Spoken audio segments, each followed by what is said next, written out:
Olá amigos e irmãos, que prazer é ver você aqui através desse vídeo mais uma vez. É muito bom ter a sua presença conosco e eu espero que mais uma vez então o Espírito Santo fale ao seu coração através da mensagem que nós iremos ouvir a partir desse momento pregada pela palavra do nosso Deus. Quero convidar você nesse instante a abrir comigo a sua Bíblia no livro de Hebreus, capítulo de número 4. Livro de Hebreus, Novo Testamento, capítulo 4. E nós vamos então em nossa reflexão de hoje ler 3 versos em Hebreus 4. Os versos 14, 15 e 16, ok? Então, repetindo mais uma vez, Hebreus, capítulo 4, do verso 14 até o verso de número 16, e eu leio assim em minha Bíblia a palavra do Senhor que diz: Tendo, pois, a Jesus, o Filho de Deus, como grande sumo sacerdote que penetrou os céus, conservemos firmes a nossa confissão. Porque não temos um sumo sacerdote que não possa compadecer-se das nossas fraquezas. Antes, foi ele tentado em todas as coisas, à nossa semelhança, porém, sem pecado. Acheguemo-nos, portanto, confiadamente junto ao trono da graça, a fim de recebermos misericórdia e acharmos graça para socorro em ocasião oportuna. Quando você lê o livro de Hebreus, querido, você percebe que existe um tema que é central nesta carta que nós encontramos no Novo Testamento. E o tema central que aparece ao longo do livro de Hebreus, em seus 13 capítulos, é justamente a superioridade de Cristo em relação a todos os ritos, simbolismos e todo o santuário do antigo Israel lá no Velho Testamento. Ou seja, a proposta do autor de Hebreus, na verdade, é mostrar que Jesus ele não somente é superior aos rituais que aconteceu no passado, é uma oferta superior em relação àquela oferta que os israelitas levavam até ao altar do Senhor para oferecer-lhe no santuário, mas também é mostrar que Jesus ele ocupa um papel muito mais importante, muito maior, superior de fato, em relação a todos aqueles que ministravam no santuário do Antigo Testamento, ou seja, mesmo os sacerdotes que ali oficiavam diariamente no templo, eles não se podem comparar à figura sacerdotal de Cristo. Por qual razão? Porque o próprio então autor de Hebreus nos mostra que Jesus ele é um sacerdote superior. O seu sacerdócio de fato é superior, a sua vida ela é superior. Seu sacrifício também é superior àqueles que eram feitos lá no antigo Israel. Portanto, dessa forma, o objetivo de Hebreus era então nos convencer de que em Cristo nós temos um santuário superior, que é o santuário celestial, e também a obra que hoje nele se realiza, lá no santuário do céu. Essa obra que lá é realizada é também uma obra superior a toda aquela então que acontecia lá atrás no Antigo Testamento. E aqui em Hebreus 4, do verso 14 ao verso 16, nós temos então, irmãos, 3 importantes verdades que o autor de Hebreus nos apresenta, nos ensina a respeito de Cristo e de sua obra em nosso favor. Eu disse a vocês que a proposta de Hebreus é nos mostrar que Cristo ele ocupa uma parte muito importante, aliás, ele desempenha uma obra muito importante no santuário do céu, que é superior àquele que existiu na terra no passado, e que por essa razão também Cristo, devido à sua obra ser superior, ele também, como ministro desse santuário, ele é superior a qualquer outro também que já tenha existido. Então, há 3 verdades que nós aprendemos aqui nesse texto que evidenciam por que Jesus ele é um sumo sacerdote superior. Quais são então as razões que fazem dele um ministro maior? E por qual razão que a sua obra hoje também é superior àquela obra do passado? E por que é que o santuário do céu também é um santuário superior àquele que existia no antigo Israel, lá nos tempos antigos? Bem, então veja uma coisa, como eu disse a vocês, aqui o autor ele faz 3 afirmações, no caso ele traz 3 verdades, que se nós então entendermos perfeitamente essas 3 verdades, nós iremos compreender por que Cristo ele é superior a todo o santuário do passado, os seus rituais, as suas obras antigas, e principalmente porque hoje nós podemos ter confiança e toda a certeza de que esse nosso sacerdote, ele também pode nos salvar completamente, como diz o livro de Hebreus. Note uma coisa, no verso 14, como nós lemos aqui, então o autor de Hebreus está dizendo o seguinte, que nós temos a Jesus, o Filho de Deus, como grande sumo sacerdote. Perceba a forma singular com a qual o autor aqui ele trata a pessoa de Cristo. Ele não diz apenas que Jesus ele é um sacerdote qualquer.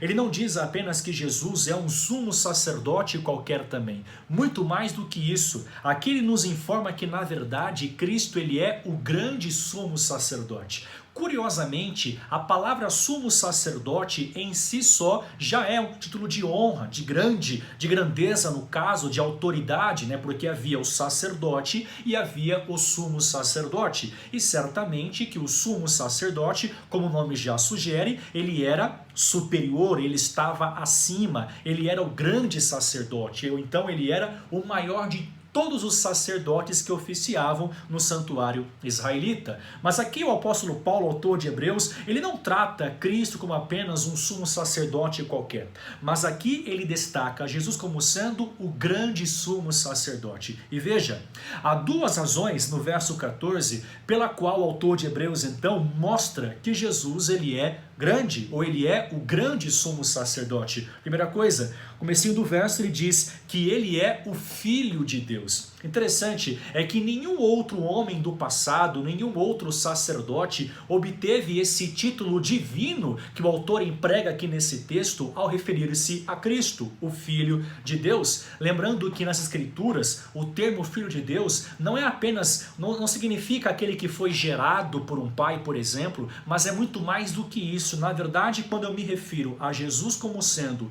o Filho de Deus, eu estou então de fato afirmando que ele partilha da mesma natureza e essência do próprio Deus. Ou seja, chamar Jesus de Filho de Deus é chamá-lo de Deus, alguém que é semelhante, alguém que é igual ao próprio Deus. E é curioso porque então essa é a primeira razão pela qual essa verdade de que Jesus ele é um grande sumo sacerdote nos é apresentada, porque ele é o próprio Deus. Nenhum outro sacerdote tem esse título, porque nenhum deles era Deus de fato, mas Cristo não foi apenas um humano que viveu entre nós, ele é muito mais do que isso. Afinal, a sua existência ela vem desde tempos antigos, ele não teve um princípio e também não tem um fim, ele é pré-existente, ele é eterno, ele sempre existiu e ele sempre existirá também. E é por essa razão que, sendo ele divino, sendo ele Filho de Deus, é que ele se torna o nosso grande sumo sacerdote. É alguém poderoso, é alguém que está dotado com poder divino, é alguém que possui autoridade divina, é alguém que é o próprio Deus e que vive hoje para interceder em nosso favor.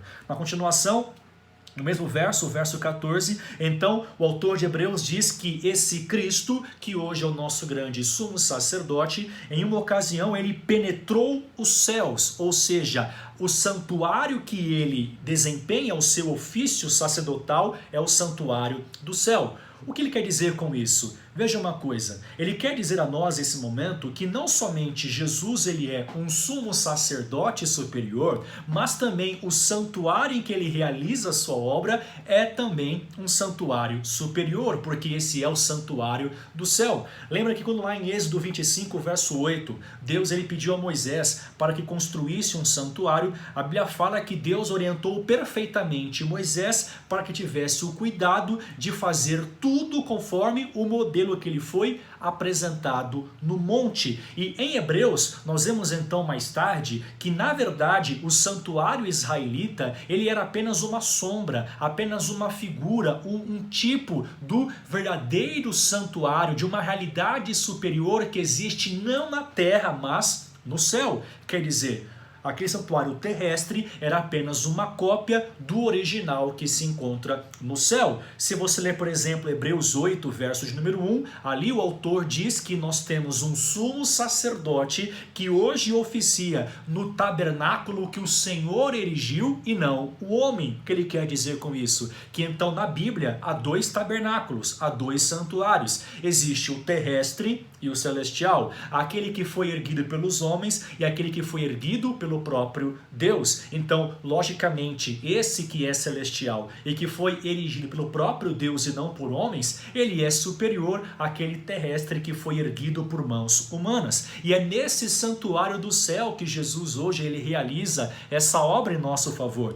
E justamente por isso então que ele se torna o nosso grande sumo sacerdote. Por quê? Em primeiro lugar, ele é filho de Deus. Em segundo lugar, é que ele desempenha o seu ministério sacerdotal em um grande santuário, o maior santuário, o verdadeiro tabernáculo que o Senhor erigiu e não o homem. Então, a primeira verdade que nós aprendemos nesse momento é de que Cristo é o nosso grande sumo sacerdote. E por quê? Porque ele é filho de Deus e porque ele também desempenha seu ofício sacerdotal num santuário do céu que é superior também ao santuário da terra. Na outra parte, aqui no verso número 15, nós então aprendemos uma segunda verdade com esse texto de Hebreus 4. Diz assim o texto: porque não temos um sumo sacerdote que não possa compadecer-se das nossas fraquezas. Perceba que a ênfase que o autor dá aqui agora é que Jesus, sendo ele o nosso grande sumo sacerdote, ele possui uma outra virtude que é muito especial também. Qual é? É que ele se compadece de nós em nossas fraquezas. Ou seja, ele tem compaixão de nossa vida. Ele tem misericórdia de nós, ele se compadece das minhas fraquezas, das minhas lutas, dos meus fracassos, das minhas falhas. Ele tem visto o meu viver, ele tem acompanhado a minha luta diária, ele acompanha a minha tribulação, ele sabe das minhas dores, ele conhece o meu sofrimento, ele conhece as lutas também que há em meu coração. E veja uma coisa interessante, Deus não somente sabe coisas sobre nós, Deus não somente conhece coisas sobre nós, como ele também se compadece de nós. Ou seja, embora ele seja um Deus que é grande, poderoso, onipotente, onisciente, onipresente, embora ele habite nas alturas do céu, ele não está distante de nós. E o autor aqui de Hebreus mostra justamente isso. Embora seja ele o grande sumo sacerdote, ele pode perfeitamente se compadecer de nós em nossas fraquezas. E note, há duas lições aqui que Paulo então nos ensina que evidenciam por que é que Jesus ele pode compadecer-se perfeitamente de nós em nossas fraquezas. Primeira coisa, aqui ele afirma o seguinte no verso 15, que ele foi tentado em todas as coisas à nossa semelhança. Ou seja, como é que Jesus conhece a minha tentação? Como é que eu posso saber se Jesus ele realmente compreende a minha fraqueza, ele compreende a minha luta com o pecado, se ele não viveu a minha vida, se ele não viveu as minhas lutas, se ele não vive da forma como eu vivo, por exemplo? E note que então aqui agora em Hebreus nós percebemos que na verdade Cristo ele pode se compadecer de nós porque ele em tudo foi tentado à nossa semelhança. Ou seja, a verdade que Paulo nos ensina aqui é de que nós temos um sumo sacerdote que se compadece de nós, porque em primeiro lugar, ele se identifica conosco. Ele já foi humano, na verdade, ele tornou-se humano. A Bíblia fala, por exemplo, que numa ocasião, Jesus, que era o verbo e que estava com Deus e era Deus, ele se fez carne, ele habitou entre nós, ele viveu aqui entre nós, seres humanos, e o livro de Hebreus nos mostra que nesse tempo que ele viveu entre nós aqui, seres humanos, ele em tudo foi tentado. Quer dizer, claro, meus amigos, entenda uma coisa, quando aqui Hebreus afirma que Jesus, ele, a nossa semelhança, em tudo foi tentado, o autor não quer dizer que ele passou exatamente na mesma forma, na mesma intensidade, no mesmo contexto que a nossa tentação. Não foi exatamente a mesma tentação, no mesmo formato, porque talvez a minha tentação não tenha sido de fato aquela que Cristo tenha passado, isso é bem verdade, mas o ponto aqui é o princípio que está por trás da tentação. Ou seja, da mesma forma como hoje a tentação tem como um princípio nos afastar de Deus, nos levar ao pecado, nos levar a confiar mais em nós mesmos e menos em Deus, assim também Jesus, ele foi tentado a seguir os seus desejos pessoais, a ouvir a si próprio e não a Deus, a ser guiado pela sua carne e não pelo Espírito Santo. Ou seja, nesse sentido é que então faz sentido a Bíblia nos informar que ele foi a nossa semelhança, tentado em todas as coisas. Ou seja, ele também foi perseguido pelo mal. Ele também foi afligido constantemente pela tentação que batia também à sua porta. Agora, interessante é que ao mesmo tempo em que o autor de Hebreus ele coloca Cristo como sendo alguém que é semelhante a nós, na mesma verdade que ele ensina isso, então no mesmo texto ele apresenta uma outra verdade que é: ele é diferente de nós. Ou seja, Cristo, ao mesmo tempo que ele é semelhante a nós, ele também é diferente. E por que é que eu afirmo então que Jesus ele é alguém diferente? Porque embora que a nossa semelhança, ele em tudo tenha sido tentado, há uma diferença no verso 15 que diz: ele porém viveu sem pecado. Ou seja, compreenda uma coisa, quando eu me refiro à pessoa de Cristo, eu devo entender que de um ponto de vista físico, de um ponto de vista humano, fisicamente falando, Cristo ele era exatamente igual a nós,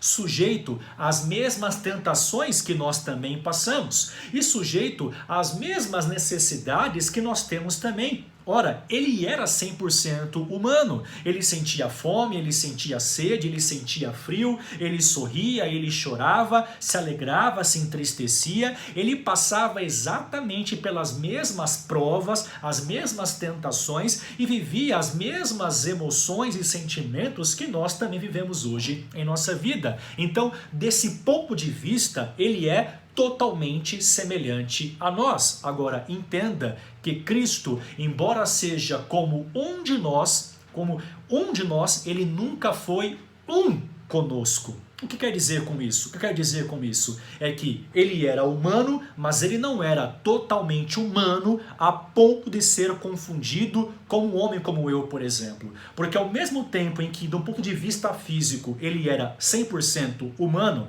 de um ponto de vista moral, ele era 100% divino, porque nele não havia pecado algum. E essa é a diferença que há entre Jesus e nós. É que ele, embora a nossa semelhança em tudo tenha sido tentado, em tudo ele tenha sido também perseguido pelo pecado, ele viveu sem o pecado.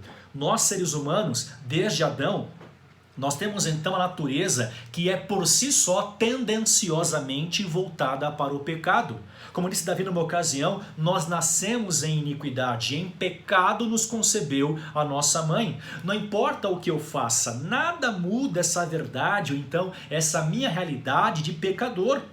Mesmo quando eu não quero pecar, eu estou pecando. É o que diz o apóstolo Paulo em Romanos 7. Miserável homem que sou, porque o bem que quero fazer, eu não faço. E o mal que eu tento não fazer, é esse que eu faço. Ou seja, nós vivemos uma constante guerra entre duas naturezas. Uma quer fazer o que é correto, a outra quer fazer o que é do pecado. E em meio a esse conflito, há situações em que nós fracassamos e, infelizmente, então, pendemos para a natureza carnal, a natureza pecaminosa. Agora, Cristo, ele tinha um corpo como o nosso, ele era do ponto de vista físico humano como nós também, e como nós também somos hoje, ele em tudo foi tentado, mas uma diferença existe nele.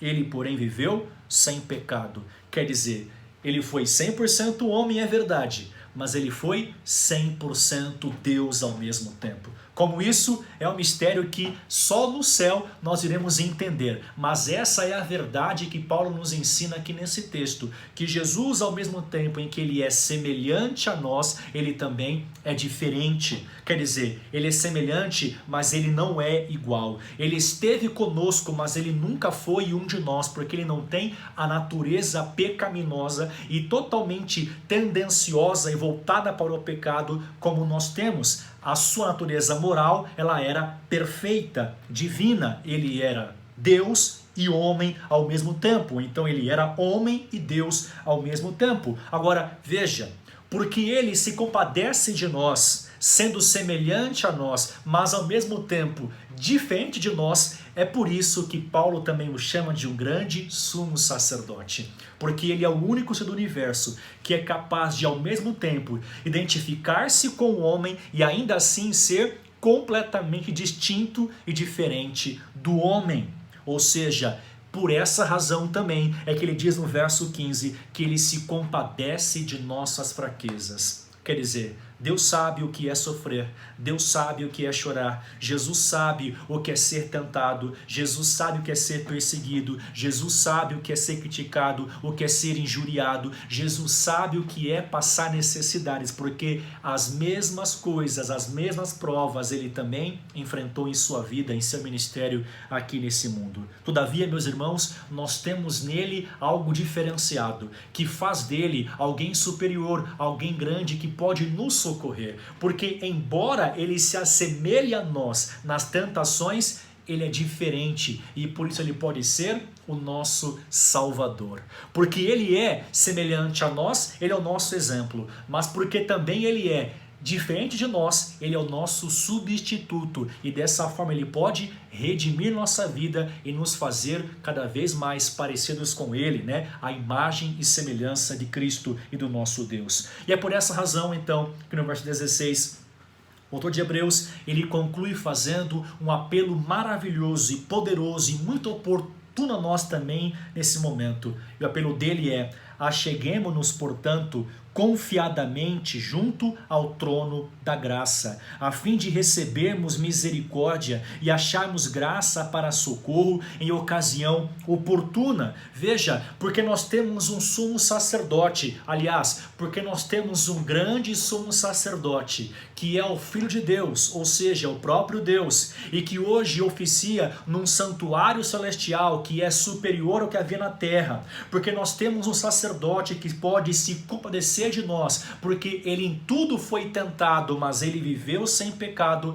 É por causa dessa confissão, é por causa dessas duas verdades que então Paulo nos apresenta essa terceira e última verdade, que é: nós podemos com confiança receber a salvação e a graça que vem desse grande sumo sacerdote. E por isso ele afirma: acheguemo-nos, portanto, com confiança ao trono da graça. Primeira coisa, nós temos que nos aproximar de Cristo. Amigo querido, não importa a sua situação nesse momento, não importa a sua vida, não importa o seu pecado, não importa quem é você, mas hoje em Cristo Jesus nós temos um livre acesso ao santuário celestial. Nós temos um livre acesso ao seu trono da graça, e nesse trono Deus está de braços abertos, esperando por mim e por você para perdoar nossas faltas, apagar os nossos pecados e também redimir para sempre a nossa vida. Essa é a esperança que o Cristo nos traz. Nós podemos ir com confiança a Ele, porque Ele pode nos salvar. Ele tem o poder para nos salvar totalmente, porque Ele é o nosso grande sumo sacerdote. E sendo Ele o nosso grande sumo sacerdote, Ele também se compadece de nós em nossas fraquezas. Ele nos socorre em nossa tentação. Ele nos livra do pecado, nos livra do mal, nos ajuda a vencer o mal e o pecado. E por isso, com confiança, eu posso hoje me achegar ao seu trono, certo de que eu serei recebido, certo de que pelos méritos dele eu serei aceito por Deus, eu serei justificado pela fé em Deus, e dessa forma eu também serei salvo. E então, aqui o autor conclui dizendo que quando com confiança nós nos achegamos a Deus em seu trono de graça, nós recebemos graça, misericórdia e também recebemos socorro para a ocasião oportuna. Há três coisas que nesse momento Jesus ele oferece a você a partir do santuário. Ele oferece graça, ele oferece misericórdia e ele oferece socorro, salvação para a sua vida. Eu lhe pergunto, não quer você hoje também? Então, por causa disto, aproximar-se de Cristo em seu santuário e então receber o perdão, receber a purificação dos seus pecados, receber a expiação de suas culpas, receber a salvação plena, perfeita, completa que só Jesus pode operar na sua vida? Amigo querido, não importa a situação que vivemos no momento, não importa nossas lutas, não importa o tamanho de nossos pecados, nós temos o intercessor nos céus. Como diz João em sua carta, nós temos um advogado junto ao Pai que intercede por nós, que nos defende, que intercede em nosso favor, que opera no santuário celestial em nosso favor também.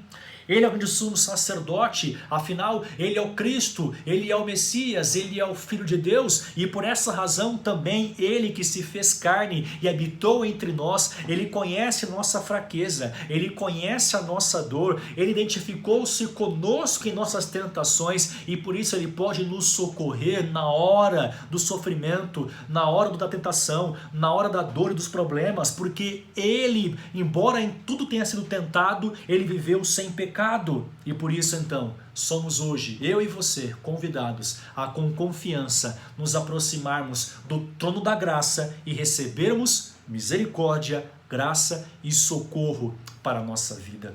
Aí, aonde você está nesse momento, coloque a sua vida nas mãos desse Deus. Deixe Ele ser o seu Senhor, deixe Ele ser o seu Salvador. Permita que esse grande sumo sacerdote, nesse momento, expie as culpas de tua vida, purifique o seu coração de todo e qualquer pecado. E agora, através de uma oração, aqui comigo nesse momento, aproxime-se do trono da graça e despeje aos pés desse grande sumo sacerdote toda a sua vida, as suas faltas, as suas lutas, as suas necessidades e principalmente coloque em seu altar, coloque à frente de seu trono o seu coração e deixa nesse momento esse grande sumo sacerdote ser também o grande Senhor e Salvador da sua vida. Ore comigo nesse momento. Pai querido, através da fé, nós nesta hora nos aproximamos de Ti com a certeza de que o caminho para o Teu santuário está aberto, está livre, desimpedido, porque Cristo é o caminho que nos conduz ao Teu coração, o caminho que nos leva de volta ao céu. E Pai, nesse instante, nós apresentamos a Ti a nossa culpa, o nosso pecado, a nossa vida e suplicamos o perdão desses pecados, Pai amado. E que o sangue de Jesus, o Teu Filho, nos purifique de todo o mal, iniquidade e de toda a injustiça também.